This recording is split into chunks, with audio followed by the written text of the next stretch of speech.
नमस्कार, प्रणाम, सत श्री अकाल, आदाब। महेश पांडे और आप देख रहे हैं 20 न्यूज़ लाइव। दोस्तों, आज हम पहुंचे हुए हैं जो चुनाव निकाय चुनाव को लेकर के प्रत्याशियों का चुनाव प्रचार बहुत ही तेजी से हो रहा है। दरअसल एक गांव है, इस ग्राम सभा में तमाम हर रोज नए नए रूप में और नए नए आगाज लेके हर प्रत्याशी यहाँ पे पहुँचते हैं और चुनाव जीत की दावेदारी करते हैं।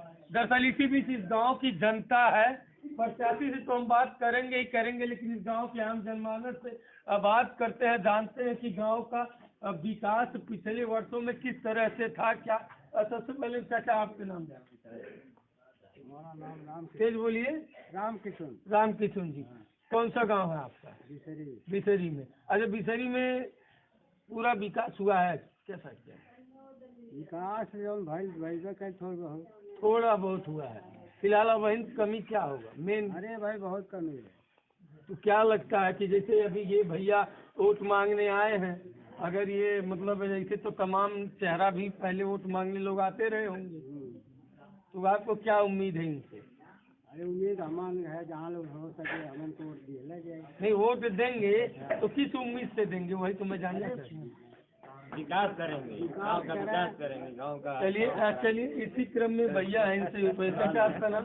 प्रधान जी, भूतपूर्व प्रधान रहे। जी सर। शुभ नाम आपका? ध्रुवचंद गुप्ता जी। चलिए, हमारा सवाल आपसे, आप इस गांव के लगभग कितने पहले प्रधान रहे हैं, कितने पंचायत पहले? 2 पंचायत से पहले हम प्रधान थे, तो 2010 अच्छा, आपके प्रधानी कार्यकाल के बाद किस तरीके का विकास है दिखाई? कोई विकास नहीं हुआ है यहाँ जी, कोई विकास नहीं हुआ। कोई विकास नहीं।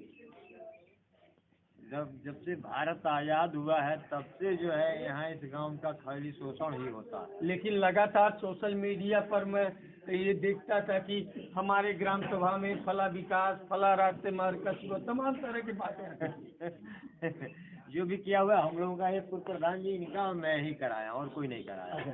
चलिए, तो लेकिन अभी महाराज जी ने ये आपका नौसेजित नगर पंचायत चयनित कर दिया, तो अब तो विकास होगा ही। हाँ, विकास तो अब इसमें तमाम चेहरे आपके सामने वोट मांगने आएंगे। तो जैसे अभी हमारे बीच एक प्रत्याशी दुर्गेश सिंह जी, इनका भी दावा है कि हम एक इंजीनियर हैं और मानक के हिसाब से मैं विकास करूंगा, हमें डेवलपमेंट चाहिए, हमें राजनीति इसलिए करना चाह रहा हूँ ताकि लोगों को मतलब मेरे पिताजी का जो एक सोच था, मैं उनके सोच पर उनका सपना साकार करूँ, उनके सपनों को लेकर के राजनीतिक मैदान में है। तो क्या लगता है इनके विषय में? नहीं ठीक है, यंग ब्लड है। और दूसरी बात है कि इनके पिताजी भी सोशल थे, ये भी सोशल है और समाज का सेवा करने के लिए तत्पर रहेंगे। अच्छा, तो आपने देखा जिस तरीके से लोगों का एक उद्देश्य है कि अपने पिताजी के, ये लोगों का उद्देश्य है कि अपने पिताजी के विचारों को ये पब्लिक के बीच में, सभा का राम जनमानस के बीच में जो है साझा करेंगे। हम इनसे भी बातचीत कर लेते। आप नाम तो जानते हैं?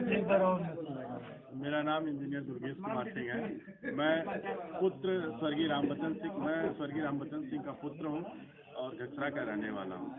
मेरी शिक्षा दीक्षा जो है बाहर हुई। लोग ये भी कहते हैं कि मैं बाहरी हूँ, यहाँ से आया हूँ, वहाँ से नोएडा रहता हूँ, तो ठीक कहते हैं लोग। जब मैंने जो अपनी शिक्षा प्राप्त की मदन मोहन मालवीय इंजीनियरिंग कॉलेज से, जो एक बहुत ही प्रतिष्ठित कॉलेज है प्रदेश का, मैं वहाँ से एमटेक किया। एमटेक करने के बाद मैं as assistant professor, as a engineer, मैं इंडिया में ही नहीं, इंडिया के बाहर विदेशों में भी काम किया। मैं दुबई रहा, ओमान रहा, सिंगापुर, ऑस्ट्रेलिया रहा। मैं खुद एक सिविल इंजीनियर हूँ। विकास कैसे किया जाता है, विकास के मानक को कैसे लाया जाता है, भ्रष्टाचार को कैसे दूर किया जाता है, इन सारे चीज़ों पे काम करूँगा। पहले भी मैं कह चुका हूँ, यदि भारतीय जनता पार्टी मेरी पत्नी को उम्मीदवार बनाती है तो मैं हर गाँव में जो भी सभासदगण चुन के आएंगे उनके साथ, उन सभासद के अलावा मैं 5 व्यक्तियों की हर वार्डों में एक कमेटी बनाऊंगा जो हर वर्ग से आते होंगे, हर न उसमें कोई जाति पात कोई भेदभाव नहीं, जो शिक्षित होंगे और जो अनुभवी लोग हैं, जिस भी गांव के वार्ड के भी जो पूर्व प्रधान और जो शिक्षित योग्य हैं, उनको भी उस कमेटी में डालूंगा। उनसे सलाह लूंगा कि भाई आपकी गाँव की प्राथमिक समस्या क्या है। उस समस्या के बीच मैं खुद बैठूंगा, उस पर विचार करूंगा और उस पर भरपूर प्रयास करूंगा। जो भी सरकार की जन कल्याण योजनाएं हैं लोगों के बीच में लाऊं। मैं देख रहा हूं कई गांवों का मैंने भ्रमण किया, रोड की व्यवस्था बहुत ही खराब है, नाली की व्यवस्था है, जल निकासी की खराब है, लोगों की आवास की समस्या है। जो बेहद गरीब परिवार है जिसे आवास मिलना चाहिए उसे आवास अभी तक नहीं मिला है। तो इन सब सारी चीज़ों पे काम करूंगा। जो हमारी बहन बेटियां हैं उनके लिए शिक्षा की व्यवस्था करवाऊंगा, उनके लिए सिलाई कढ़ाई सेंटर की इस नगर पंचायत में, जिससे मुफ्त में अपना सिलाई कढ़ाई सीख सके। शादी के बाद अगर उनके ऊपर कोई भी आपत्ति आती है तो किसी के ऊपर निर्भर ना हो, वो खुद सिलाई कढ़ाई के माध्यम से अपनी जीविका का, अपने परिवार का जीवन अवसर कर सके।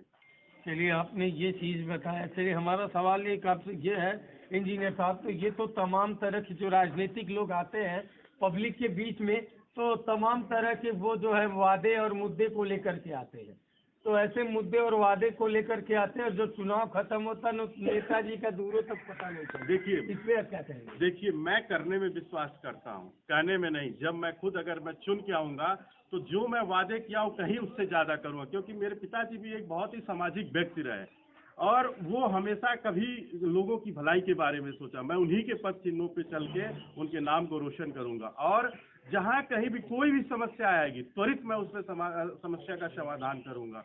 देखिए, हमारे चेयरमैनी उस पद में न कोई जात पात, हमारा काम ये है जो व्यक्ति लाइन में सबसे पीछे खड़ा है उसको आगे लेके आना है, और शिक्षा की भी समुचित व्यवस्था कराऊंगा।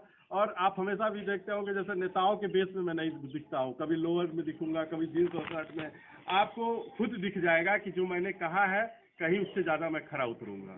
और जो लोग कहते हैं कि ये बाहरी हैं, तो जो हमने बाहर जो मैंने सीखा है, अनुभव सीखा है, उस सारे अनुभवों का जो लाभ होगा वो इस नगर पंचायत की जनता प्राप्त करेगी। अच्छा, आप एक चीज़ और बताइए, ये कौन सा गांव है? ये बिसरी है। बिसरी गांव का प्रमुख परेशानी क्या है, प्रमुख समस्या क्या है? यहाँ जल निकासी और रोड का और आवास का देख रहा हूँ कि बहुत ज्यादा समस्याएं हैं। अच्छा, इस गांव में लगभग आज सभी लोगों को आवास तो मिल ही गया होगा? तो देखिए, आज चुनावी सर्वे में प्रत्याशी से बात के दौरान, जो कि ये ग्राम सभा जो अलगतपुर बिसरी है, बिसरी के गांव के लोगों का कहना है कि प्रधानी के द्वारा जो आवास मिलता है, चूंकि प्रधानी कार्यकाल अभी 1 साल ही हुआ था, लेकिन नगर पंचायत बनने की वजह से शायद कुछ लोगों को उसका लाभ ना मिला हो। बहरहाल ये भी मैं आपको बता दूं कि ये बिसरी गांव है, और बिसरी गांव की प्रमुख समस्या जल निकासी और नाली और आवास।